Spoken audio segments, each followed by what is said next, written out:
shaken off McCormick. Trying to get it going. Now Pearce, and down he goes, and a penalty is being given. And Pearce fell over Pinckney, and will almost, as he very often does, puts it to the left of the goal, in other words, to the goalkeeper's right. Jackson, who would have seen it often enough before, will wonder if he's going to do it now, and he changes to the other direction and puts Tottenham a goal ahead. Of the ball, but Pearce with the corner, and England the goal.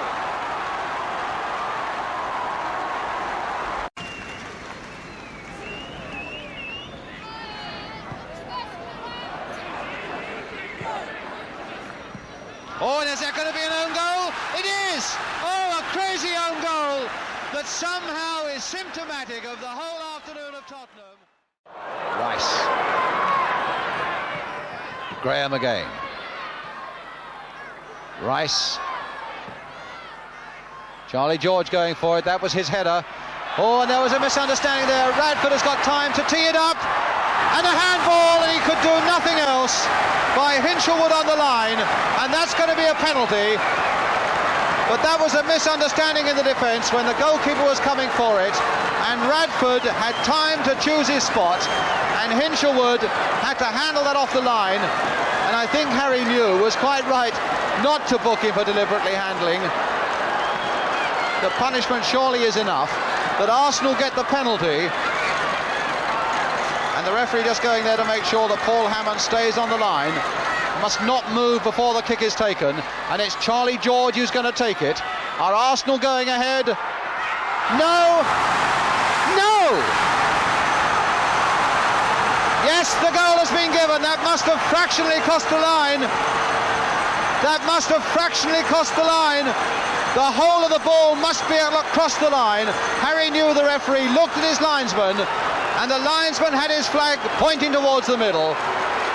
And so Paul Hammond, in that Crystal Palace goal, who looked as though he'd somehow kept it out after the ball had hit the post. And the crowd now beginning to build up again behind Crystal Palace.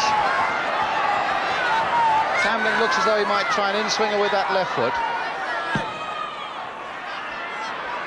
Blythe right in there. Craven in there, and a goal!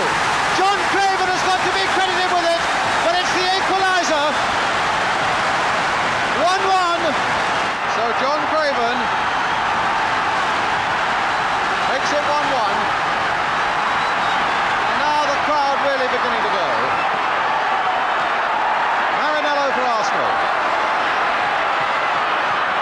Tambling back, and he's given it to Radford, and that's it!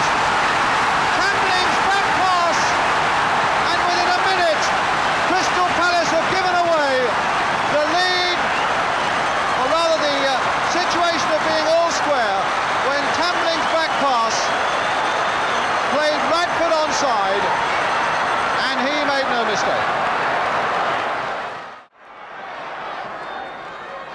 Cook to Pinckney. Still with Alan Pinckney, and then a nice little back heel by George Graham, allowing Blockley to get it away. But not a particularly good clearance again. It only goes as far as Blythe. Tambling in. Oh, a nice little chance here now for Craven, and he's done it! 2-2! 2-2! John Craven, his second goal. Flicked on very nicely for him, and Tambling had a big part in it, and he'll feel better for that, leaving Craven the chance to plant it wide of Jeff Barnett, and 2-2 is the score. So it really now becomes quite a derby game as Radford takes another long throw. Out as far as Kelly. And now for McNabb. Turned in again, and Rice, yes, Pat Rice! Palace thought he was offside, and they're going to hound the referee. They are arguing with the referee, and they're persuading him to go and have a word with the linesman.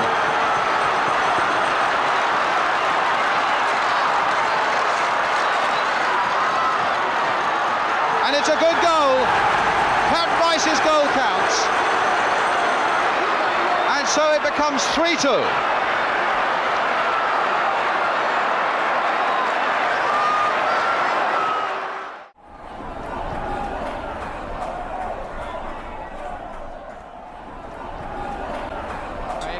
Rodgers away. Lawson off his line, he's there! You can't ask for a better start than that!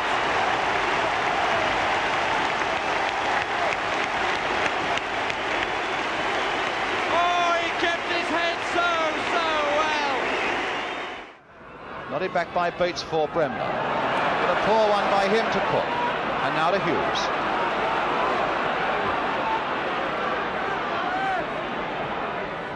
Forward into the space there for Rodgers. Can he get it? No. Craven, can he? Yes, he can. Craven. Oh, a goal! Oh, a wonderful goal by John Craven. Rodgers certainly had a part in it. And Craven, who looked for a moment as though he'd lost it, picked himself up with such agility and hammered it into the roof of the net. 1-0 to Crystal Palace. Lorimer once more to take it, Jones to wait for it, Bell is in there too, a deeper one this time towards Ellum. Giles hitting it first hand, against the post, and somehow they scrambled that away, with Leeds having none of the luck there. Rodgers, letting it go over his head in fact, and now Mulligan to pick up the loose one. Past Hunter, inside to Payne, inside to Cook. Really getting behind this Crystal Palace side, relieved as they must have been that Giles' shot hit the post. And now Payne. And now Craven! Yes, another goal! John Craven! And the crowd have gone crazy because it's not often at Selhurst Park that they've seen moments like this. Hughes was right in there. Payne only half hit his shot. Craven finished it off. 2-0 to Crystal Palace. 2 minutes to go to half-time. And the crowd are thoroughly enjoying themselves. Not so David Harvey.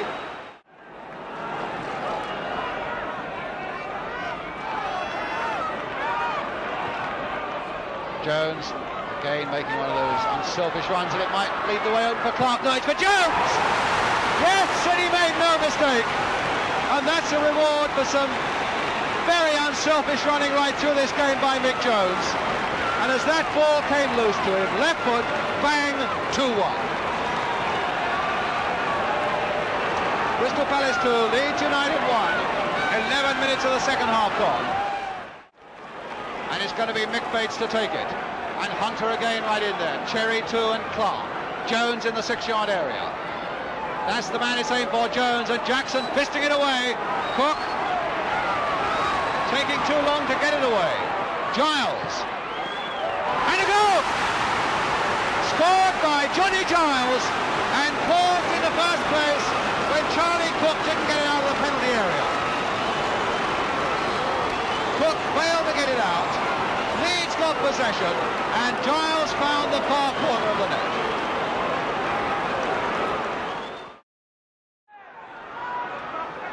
O'Neill to Brian Kidd. Donald, or rather Philip. Mulligan.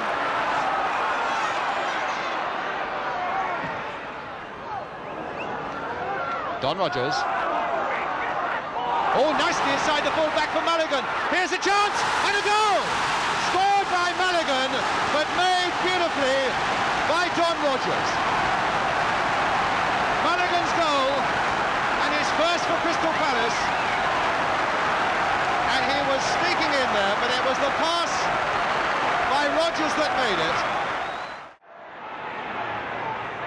And good play there by Bobby Bell. Now the chase is on. Rodgers going faster than any of them.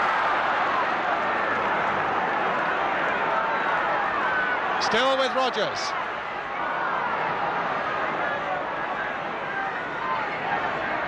Oh, played inside for Mulligan.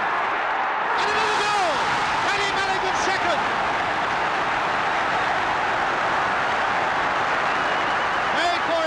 Don Rodgers, just as the first one was. And Paddy Mulligan, the skipper and the fullback, turns a striker twice to such very good effect. The ball from Rodgers, and Mulligan, a fairly simple task.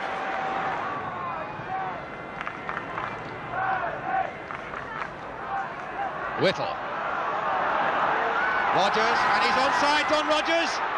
6 it one side now. That's there. That's number 3. Tremendous presence of mind by Don Rodgers. Made for him by Alan Whittle. But Rodgers, in a way, doing a Pele. Turning it one side of Stepney, running the other. Hughes up. And Whittle goes on.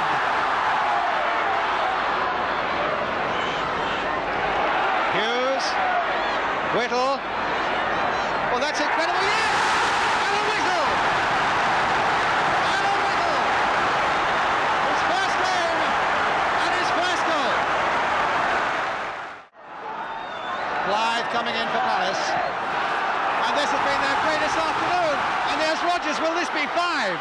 It's going to be 5. It is 5. Don Rodgers, his second. Crystal Palace, his 5th. And that is utter and total confusion and demoralisation for Alex Stepney. The look that tells everything for Alex Stepney and for Manchester United. 5-0.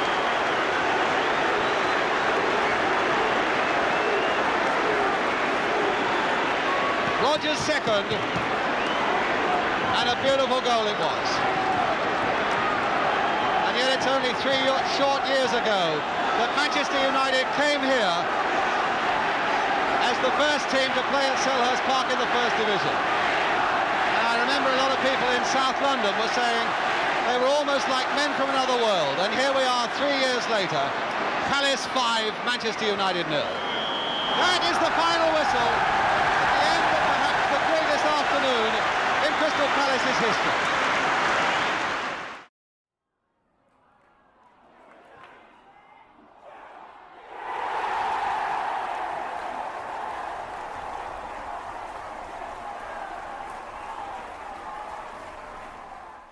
Willie Henderson getting his first touch.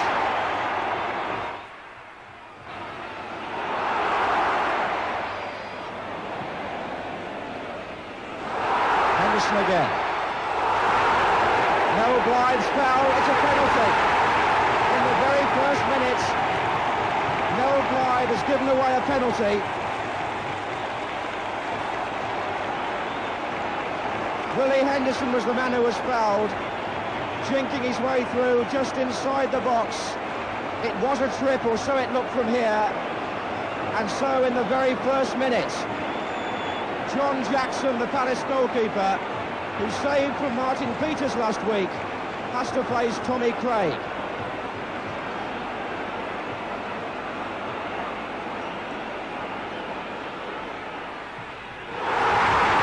And the second division side ahead right at the start.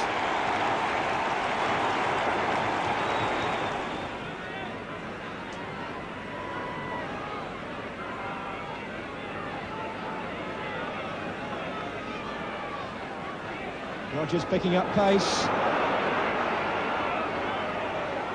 Oh yes, it is!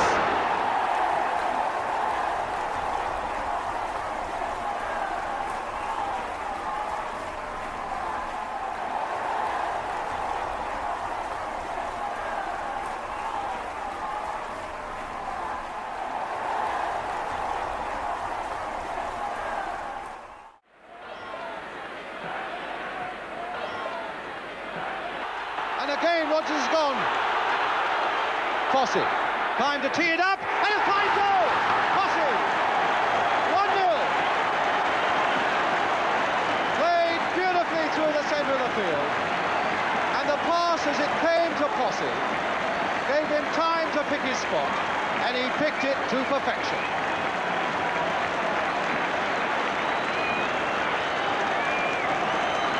So 9 minutes minutes to go to half-time. Derek Posse.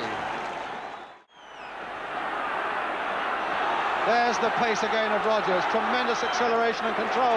And a lovely pass again to Posse, which he couldn't quite control. But he's got Mulligan in support. Well, he'll get another chance. Played now this time for Mulligan. Hinchelwood. Mulligan. Pejic is very close at hand, so Mulligan looks for another angle, finds it, Posse jumping, a back header and Marsh getting it away. Hinchelwood right in there. Played back for Phillip. And now once more for Mulligan. Crossed again for Whittle. Oh, a tremendous goal! Tremendous header by Whittle. A low cross, and Whittle found tremendous power for that header. 2-0. What a header.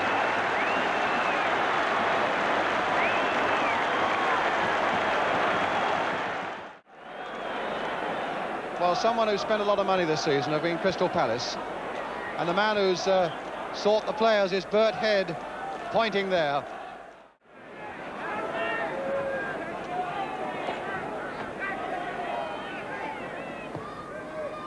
Phillip just stabbing it away. Oh, but it's only gone to Mahoney now. Now with Robertson again. Marsh supporting him. Robertson's cross. And Blythe's header away. But this time Marsh. Palace not really getting this ball away. So Robertson gets another chance with a cross. Being forced wide and forced to Eastham. Quickening it up with the quick cross there. Floating in. Green off. And a goal! Jackson furious about it, and there was a deflection off one of his defenders. But the goal you've got to give to Jimmy Greenough. And that really puts Stoke City back in the game. 2-1 down. Quickly taken by Eastham, and very well indeed as Pejic goes in. And Pejic goes in again. Hinchelwood with a chance to get away, to give relief to the defence. Rodgers now, a touch on for Whittle. Played again for Rodgers. Marsh is covering him. But now if Rodgers can attack him, he might have a chance. He's got past Marsh, and now he's confronted by another. Rodgers again, and a goal! Not Rodgers! His confidence has come storming back, and Rodgers has scored another inimitable goal. He went by Marsh, he went by the man who filled in behind him, and then he put it past Palmer as well. Played for Marsh. As towards Dennis Smith and Bobby Bell. Looked as though he was going to leave that a little too late, but he knew his timing all right. And that goes behind for the corner. The linesman says Tony Taylor doesn't agree, but Stoke have taken it, and it's with Marsh. And a great goal! And a great goal there by Dennis Smith, the substitute who came on as an out-and-out gamble when they took Ritchie off. And the linesman getting a bit of booing on this side of the field now, because the Palace supporters felt that it wasn't a corner from which the goal came. But the corner came over, and Smith made the most of it. Osgood again. And pulled down again by young Jim Cannon. And the referee taking him across. About the first 10 minutes of his career, and Cannon is going to be booked. The 19-year-old Scot playing his first league game for Crystal Palace. And I wonder what Malcolm Allison thinks about that. Raymond Lloyd, the chairman, on his right, and on his right, of course, Sir Alf Ramsey. And Bert Head, the general manager. And now Mulligan. Well, the Hinton nodding that straight to Phillip. And it's still not away yet. Hinchelwood with it now. Phillip letting another one fly, and deflection and a goal! Oh, and it's a goal! 1-0 to Palace. Phillip was the man who let it go. That's pleased the crowd. Phillip really let it go. There was a deflection to put it wide of Bonetti and high into the corner of the goal, and it's 1-0 to Crystal Palace. Forward into the middle. Posse and Whittle both going for it, and it's Whittle who collects. Oh, a bad challenge there by Harris, leaving his thigh there. A professional foul. And Harris getting quite a talking to from referee Wallace. Whittle had no chance of getting past that tackle. So Palace get a free kick. Blythe has sneaked up on this near side. Bonetti looking for the ball. And the referee insisting that that Chelsea wall goes back the full and required 10 yards. It's with Rodgers again, the delicate little chip this time. And Cannon! Oh, Cannon got it!